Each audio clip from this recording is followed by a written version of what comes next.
Bismillah ya, kita mulai. Saya awali dari sini ya. Saya tidak sengaja tadi membaca bukunya Catherine Rando tentang 7 tipe kepribadian. Salah satu di antara 7 ini tipe stoik. Nanti kita lihat ya, teman-teman ini kepribadian yang bagaimana. Jadi ada 7 tipe kepribadian. Yang pertama idealis, yang kedua realis, yang ketiga pragmatis, yang keempat visioner, yang kelima dissenter, yang keenam kuesioner, dan yang ketujuh stoik. Jadi ada 7 tipe. Sebenarnya banyak teori-teori semacam ini, tapi coba kita lihat yang versi ini ya. Nanti untuk bahan introspeksi kita, aku itu orang yang seperti apa? Yang nomor 1 orang idealis. Idealis itu orang yang punya keyakinan bahwa ada sesuatu yang harus dan pasti terjadi. Ini orang idealis. Hidupnya harus begini, harus begitu, itu orang idealis. Nah, orang seperti ini itu bagus, tapi kadang-kadang dia jadi rentan. Ketika cocok dengan idealismenya, itu dia terus mudah dipengaruhi. Dalam rangka mewujudkan idealismenya, itu dia jadi rentan. Kadang-kadang mudah tertipu, mudah dipengaruhi. Nah, ini yang sering dimanfaatkan oleh promosi-promosi dan lain sebagainya. Misalnya kalian punya idealisme, punya tubuh yang ideal, body goal misalnya. Hari ini kan banyak istilah-istilah seperti itu. Terus kamu diet lah, senam lah, dan lain sebagainya demi ini. Tidak salah, tapi kadang-kadang ada sampai tataran idealis, harus begitu, harus begini. Nah, ini kita rentan mudah dimanipulasi. Jadi mudah ditipu orang karena idealisme kita. Yang kedua, kadang-kadang para idealis ini mimpinya besar, agak jauh dari realitas. Namanya idealis, kata dasarnya ide, hidupnya di angan-angan. Nah, ini yang sering jadi masalah. Karena ya betapapun kita harus menghadapi kenyataan. Ada banyak di sekeliling kita orang-orang yang terjebak dalam idealismenya dan sulit menghadapi kenyataan hidup. Nah, kita orang seperti itu apa tidak, ya monggo teman-teman refleksi sendiri ya. Untuk mengatasi agar tidak terlalu idealis, di buku itu disarankan coba lebih sering mempertanyakan diri. Lebih sering mengambil jarak, kemudian berefleksi, apa seharusnya aku begini? Apa seharusnya dalam hidup itu seperti ini? Nah, ini bagi orang-orang yang merasa idealis. Ya sopo ngerti nanti tiba-tiba temanmu mengkritik dirimu, wah kamu itu terlalu idealis. Nah, coba kamu refleksi ya. Aku disebut idealis itu kira-kira di titik mana? Mana dari ideku atau gagasanku yang tidak membumi? Ini tipe pertama. Biasanya mahasiswa-mahasiswa banyak yang tipenya idealis. Masih pikirannya melangit. Nah, itu cirinya idealis. Ya enggak apa-apa, memang semangat muda kan begitu. Ingin mengubah dunia. Baik, yang kedua, kebalikannya idealis. Kelompok realis. Kelompok realis ini berhenti hanya pada fakta dan kenyataan. Tidak punya visi ke depan. Tidak suka hal-hal yang emosional, perubahan, pengembangan, dan lain sebagainya. Ini orang realis. Ya kalau kalian kadang-kadang kan ketika terlalu idealis, terus temenmu ngajak, mbok kita itu yang realistis. Nah, tapi kalau kebablasan realistis kita jadi orang realis. Orang realis itu ya wis pokoknya hidup ini lihat saja kenyataan apa adanya dan terima. Nah, orang realis ini kesulitannya orang-orang semacam ini berhenti pada fakta. Berhenti pada kenyataan. Dia tidak punya mimpi besar.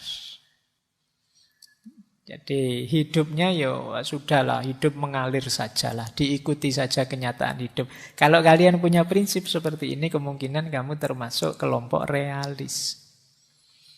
Diterima saja kenyataan kalau kita itu situasinya begini, kalau kita itu dari banyak sisi menyedihkan, mengenaskan. Nah ini biasanya ciri-ciri cara berpikir seperti ini, cirinya orang realis.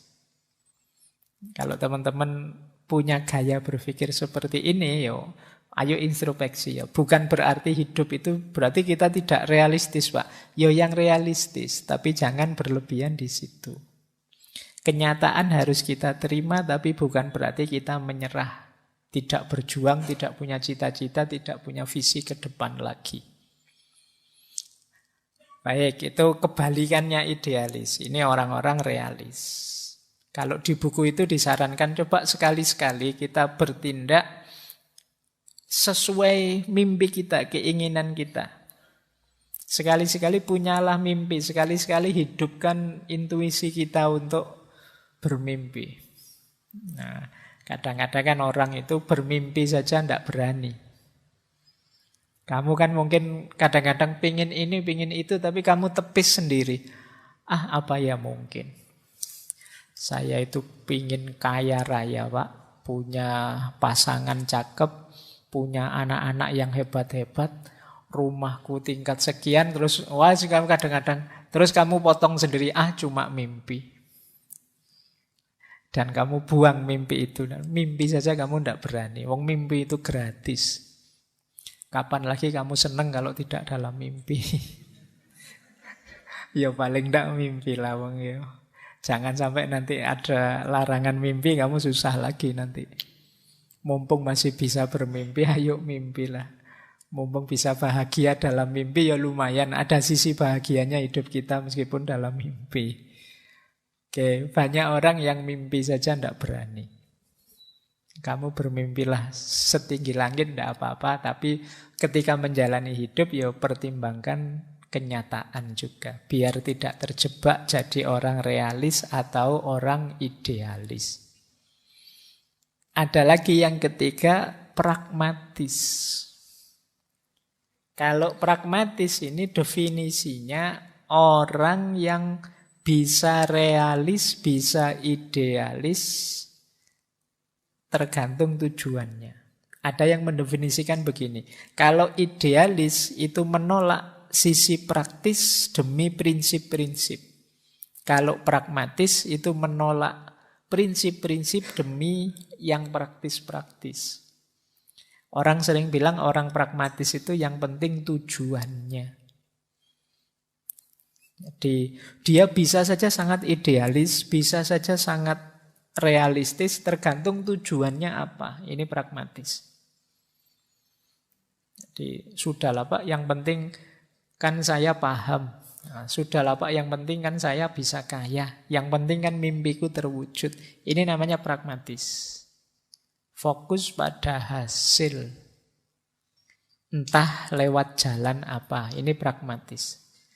Saya materi kuliah tidak terlalu paham sih Pak, tapi gampang lah nanti saya ke rumah dosennya bawa salak 55 kilo terus sama apa. Nanti kan dosennya mesti agak kasihan, mosok nggak dilulus ke. Nah ini gaya orang pragmatis kadang-kadang. Yang penting tujuannya terpenuhi.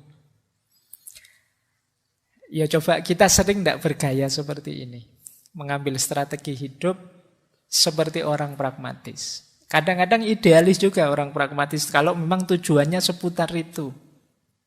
Jadi saya itu hidup itu ingin jadi orang yang bisa menghidupkan ide-ide besar saya Pak. Nah, ini nanti ya dia kalau tujuannya itu ya secara pragmatis dia menuju ke sana. Sulitnya orang pragmatis itu dia mudah diombang-ambingkan situasi. Orang pragmatis itu ya kekurangannya memang dia kesulitan di prinsip-prinsip hidup. Dia sering dan mudah terjebak oleh kepentingan-kepentingan hidup. Jadi tujuannya apa itu saja.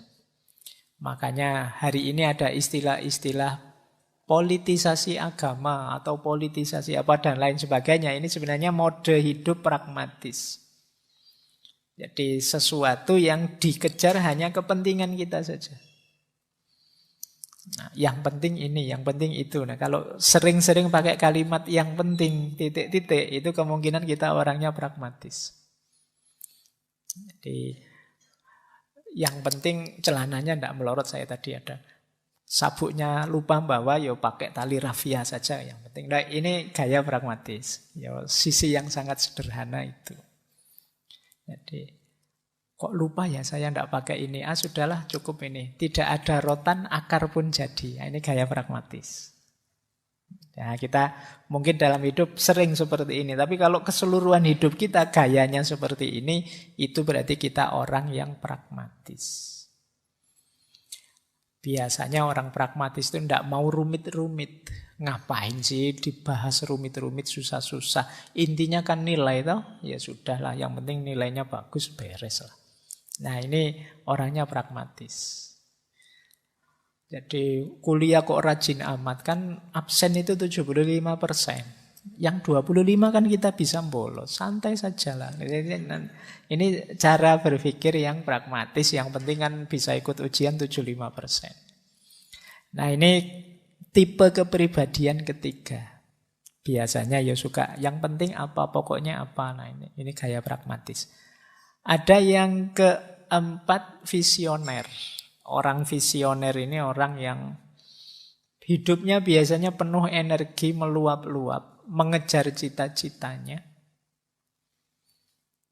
Cuma kelemahannya apa? Kadang-kadang dia jadi egois. Hanya ingin menghidupkan mimpinya sendiri, visinya sendiri. Lupa bahwa di sekelilingnya orang itu ya masing-masing dengan kepentingannya sendiri. Dia tidak peduli kalau itu agak menyisihkan orang lain demi visinya bisa hidup. Visioner itu bagus. Orang selalu mencari sosok yang visioner, punya visi ke depan yang jelas. Tapi kalau tidak hati-hati, menghidupkan visi itu terjebak pada egoisme. Kalau terlalu fokus di situ. Hidup ini kompleks, hidup ini multidimensi. Kadang-kadang kita lupa, kita anggap hidup itu ya hanya tentang visi kita saja. Jadi, mentang-mentang punya ideologi apa atau cara berpikir apa, semuanya mau diseragamkan, dilihat dari perspektif itu. Nah ini kelemahannya. Jadi kan sering itu yang viral-viral itu semuanya ingin diseragamkan begitu. Nah kadang-kadang kita juga begitu. Demi salah satu visi kita, banyak sisi hidup kita yang lain kita korbankan. Yang penting Pak, saya ini baru semester awal, kalau bisa nanti saya lulus tercepat terbaik. Oh, kamu kejar itu mati-matian. Dimensi hidupmu yang lain terbengkalai semua. Mungkin hidup sosialmu kering, kemudian kesehatanmu merosot jauh karena kamu melekan terus belajar biar IP-mu tinggi dan macam-macam. Ini sering terjebak di situ. Orang visioner itu. Kalau tidak hati-hati bablas. Tapi visioner bagus. Ya sesekali orang visioner ini kalau nasihatnya di buku itu, yuk agak membumi sedikit. Agak realistis sedikit. Khawatirnya kalau terlalu bersemangat, ya kalau cita-citamu terwujud, kalau tidak, kamu bisa stres. Hidup itu tidak semulus ceramah. Kalau ceramah sih gampang, saya ngomong kayak gini enak saja, tapi dijalani kan tidak sesederhana itu. Ini saya ngajak, yuk visioner, yuk bermimpi loh. Ya gampang saja kalau ceramah, tapi realitas tidak sesederhana itu. Ya kayak patah hati sejak kemarin kan kita kritisi, kita bahas begini begitu. Kamu tidak ngalami langsung sih enak saja, bisa ketawa-ketawa. Yang ngalami, yang tahu pahitnya, sakitnya. Nah, ya agak membumi lah meskipun kita punya visi besar dalam hidup. Ada lagi tipe pemberontak, dissenter.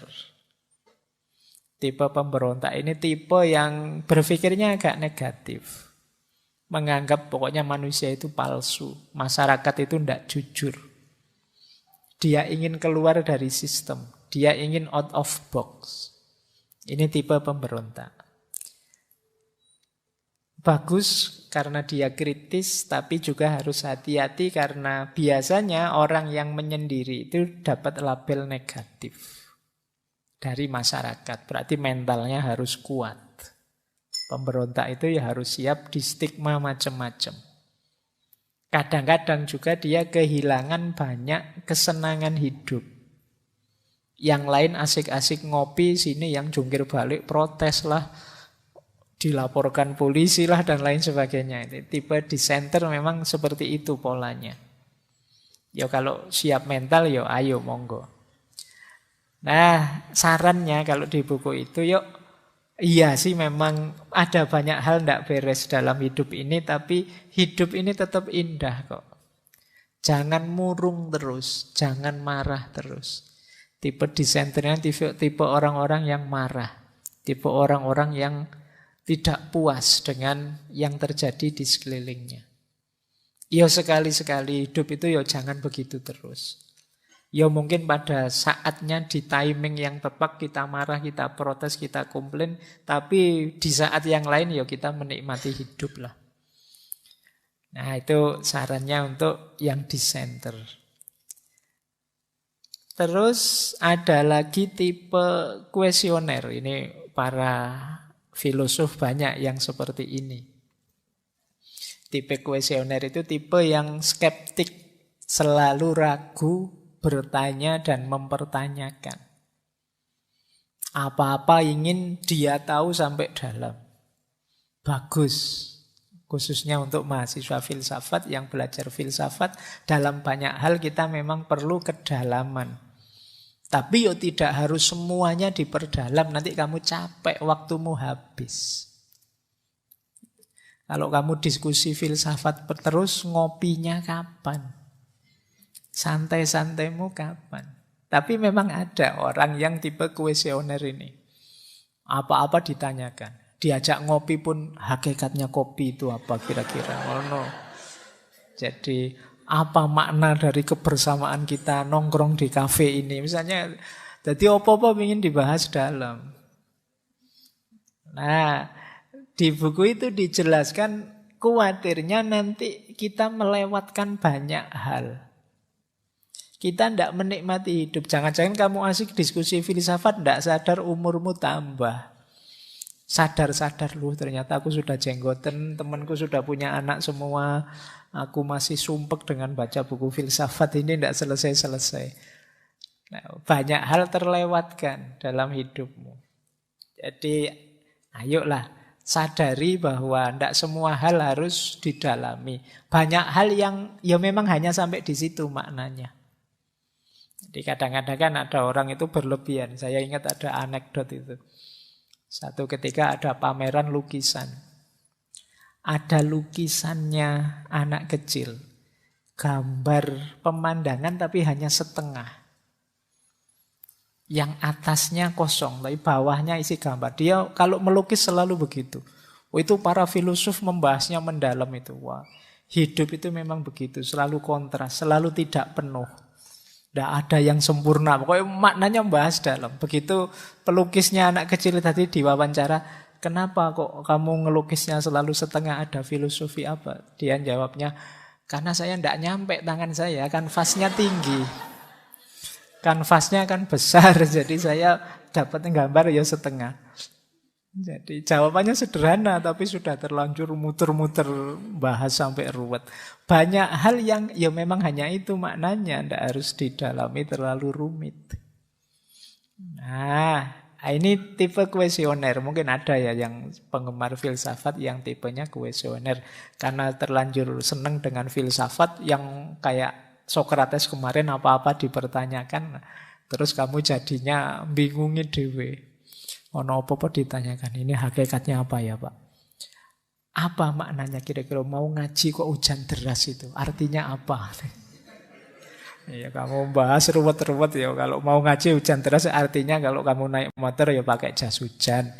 Kalau jalan kaki ya pakai payung. Kan sesederhana itu saja. Kok Pak Faiz datang hujannya terang? Ya kebetulan saja. Ya kadang maknanya kan jadi aneh-aneh. Biasa saja. Tidak banyak hal yang harus sampai kamu teliti sedalam itu.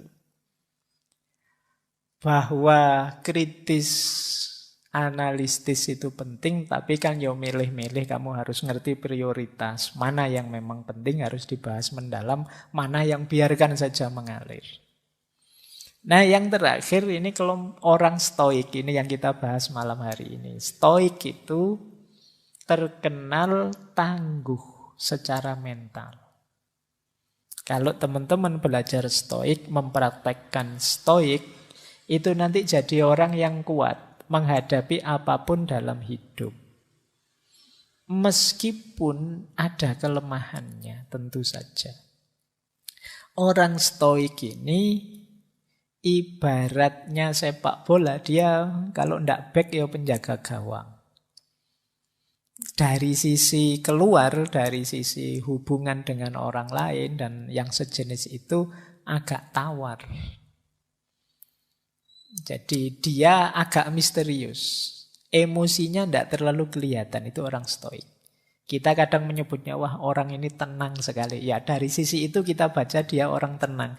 Tapi dari sisi dia agak misterius, agak tidak kelihatan emosinya. Itu kadang-kadang membuat kita tidak nyaman kalau bergaul dengan orang kayak gini. Kita bergaul dengan orang yang kalau senang tidak kelihatan, kalau sedih tidak kelihatan, kan tidak enak. Jadi kamu sudah ndagel capek-capek, dia biasa saja itu, tidak tersentuh. Waktunya sedih ada berita ini loh teman kita sakit, ada teman kita meninggal. Ya hidup memang begitu, ada yang sakit, ada yang meninggal. Itu kan tidak enak, tidak nyaman. Jadi dari sisi mental tangguh luar biasa. Tapi kadang-kadang dari sisi pergaulan sosial itu rasanya tidak terlalu menyenangkan kalau ada orang agak flat begitu. Jadi orang yang emosinya kelihatan itu kan enak, kita tahu oh dia marah ini mesti, dia tersinggung ya, kita bisa bersikapnya enak. Tapi kalau punya teman misterius kan susah. Ini temanku ini tersinggung, marah apa biasa, tidak tahu saya. Wajahnya datar terus. Dia seneng apa sedih tidak kelihatan. Itu mewek senyum atau mewek sedih itu podo wae. Nah ini ya coba deh kamu. Itu kelemahannya stoik. Dari sisi mental tangguh tidak masalah. Makanya di buku itu disarankan kalau mungkin teman-teman orang yang sudah tangguh seperti stoik, tidak masalah kok mengungkapkan yang kita rasakan. Wah saya sakit ini, hati saya tidak apa-apa. Biasa saja orang hatinya sakit. Dan juga sadari bahwa orang lain juga perlu ditanggapi, perlu diapresiasi. Tidak hanya urusan kekuatan batinmu. Baik, nah malam hari ini kita ambil stoik sebagai perspektif karena ketika kita patah hati ya tentu saja kita perlu ketangguhan jiwa. Maka perspektif-perspektif stoik penting kita pertimbangkan. Kalau sedang patah hati kok tipenya kuesioner itu tambah sumpek karena kamu bertanya mengapa aku begini, mengapa aku begitu, tambah susah lagi ya. Apalagi tipenya idealis. Wah. Entah engkau meninggalkanku, aku tidak. Bagiku engkau tetap bersamaku. Itu susah sudah. Tidak bisa menerima kenyataan sudah. Oke, jadi kita mulai ya. Ini pengantar saja. Paling tidak kita nambah wawasan baru. Ada tipe-tipe orang seperti ini. Silahkan nanti teman-teman refleksi ya. Saya itu lebih dekat ke tipe yang mana ya. Dan tipe itu bukan harga mati. Jadi jangan merasa, wah saya kok tipenya kuesioner Pak. Berarti saya ini tidak terlalu bagus. Ya enggak. Bisa kamu ubah kok. Kamu pingin yang seperti apa, tinggal kamu latih, kamu biasakan. Itu istimewanya manusia. Jadi manusia itu bukan paket jadi yang sudah, kalau sudah begitu ya begitu. Di manusia itu paket potensi. Kamu bisa jadi A, bisa jadi B, kamu bisa jadi orang baik, kamu juga bisa jadi orang jahat. Kamu pingin jujur bisa, pingin bohong juga bisa.